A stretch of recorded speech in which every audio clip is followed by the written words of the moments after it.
bang bergoyang-goyang paling banyak di kota Mekah. Lantaran cinta, lantaran sayang. Sore hari ini bang balik mau duduk nikah.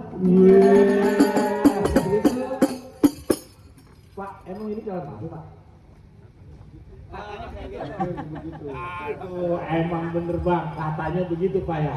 Buktinya aja bang, naik mobil sedan ke pasar Pondok Labu, beli celengan semar. Mbok Ines udah dandan dari subuh, nungguin Bang Malik dalam kamar. Ya. Bang Malik, ditungguin. Baik dah kalau gitu ya, kita masuk. Lah ini yang unik, kenapa gue yang tarik? Nah, Salah. yang mau nikah. Bang, yang mau nikah apa dia sih? Habis saya yang kepengen gimana? Jadi begini bang, setiap tempat, setiap daerah ada adat istiadat yang harus abang junjung tinggi. Betul bang. Apalagi nih bang, budaya tradisi Betawi, romannya belum boleh tuh bang.